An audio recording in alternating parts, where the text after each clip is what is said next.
Hi, hello, welcome to another episode of You're Doing It Wrong. I'm Nicolette Amarillas, and today we're going over pull downs. And more specifically, we're going over pull downs and how it relates to shoulder, elbow, and hand and arm position, because I find that's the part of pull downs that most people get wrong and causes improper form and technique, and then also lots of tightness in the neck and the shoulders and the upper traps. Now, this movement might seem kind of simple, right? There's like weight above you, and then you pull the weight down toward you, and you're like, yeah, I feel my lats and my back, bada bing, bada boom. But this is actually a pretty complicated exercise, and breaking it down completely might take a while, and so I wanted to find like the part of the movement that I find, that I see in most clients that is the issue for form in general for the pull down. And that basically is range of motion and how the elbow, again, relates to the shoulder. So that's what we'll be going over today. But before we can go over that specifically, it's kind of impossible to do that properly without going over the position of the torso. So let's quickly dive into the position of the torso, because that position highly influences the position of the shoulders and the range of motion in the shoulder.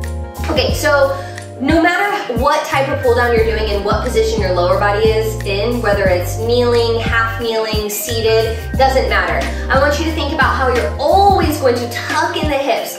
Back of the hip bones drop down, glutes engage. Front hip bones come up toward the rib cage, core engages. Then you're gonna think about your rib cage, each side of your rib cage drawing in toward one another like they're trying to kiss, right? And they're trying to touch. This engages the core. From here, collarbones are going to reach up toward where like the ceiling meets the wall. So not up to the ceiling, but just where the ceiling meets the wall. So there's a little bit of lift there, but it's not so much that your rib cage escapes you. And you might see this, right? Or maybe you're someone who does this. You're like, why does my back always go into extension? Why do I arch my back when I do pull downs?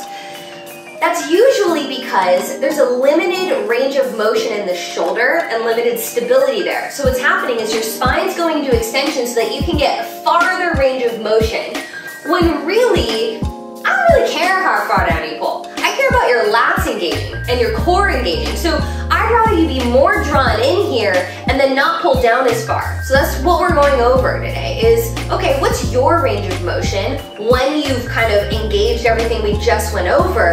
And is that maybe a little less than what you did before, but maybe you actually feel your lats more and your neck and your upper traps less, right?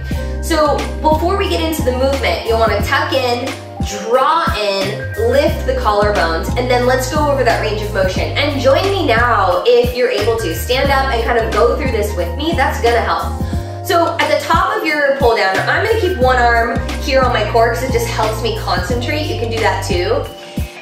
On your pull down, let's first test out how you're gonna come down as far as you can, and then notice the point in which you pull down and your elbow starts to move back and your hand starts to move forward. So for me, it's about right here.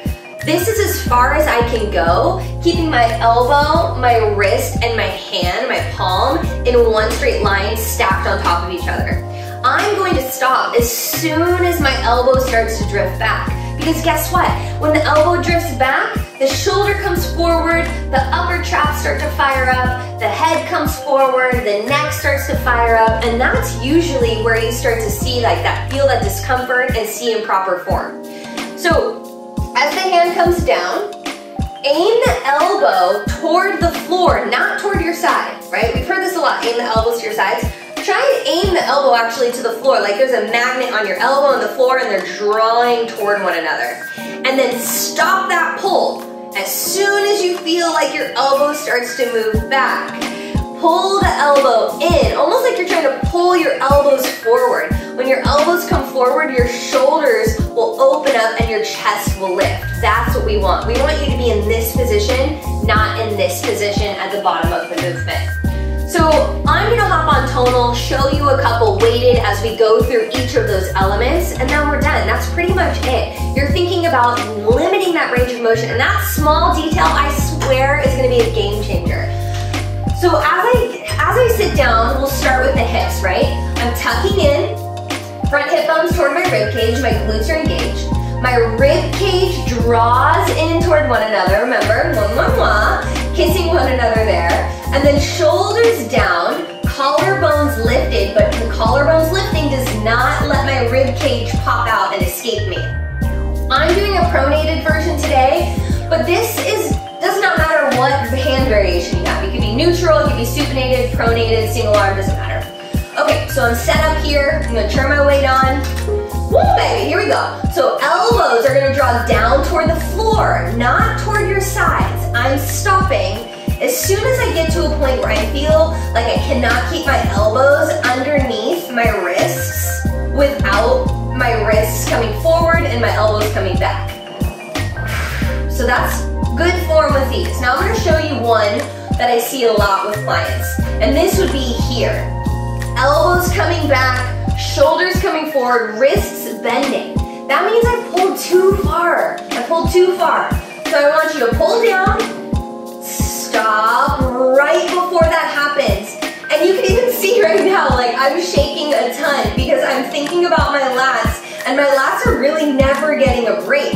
If you pull down too far, you're getting a little break at the bottom. And then the last little thing I want you to concentrate on is when you extend the arms up, you're never letting the shoulders come up with you. And you've probably heard that cue before. But I want you to engage the lats in the back and think about how the shoulders never, ever, ever move throughout the entire range of motion. Woo! That is a lot of work because when you're pulling down and you go too far, that's like a moment of rest. You're like, huh, okay. Maybe you gain a little momentum, a little bounce at the bottom. What we're trying to do is keep as much tension on those lats for as long as possible when we're doing the exercise. And that's how you do it, by finding your range of motion. Everybody is going to be different. Be conscious and aware when you're doing the movement and look at your body.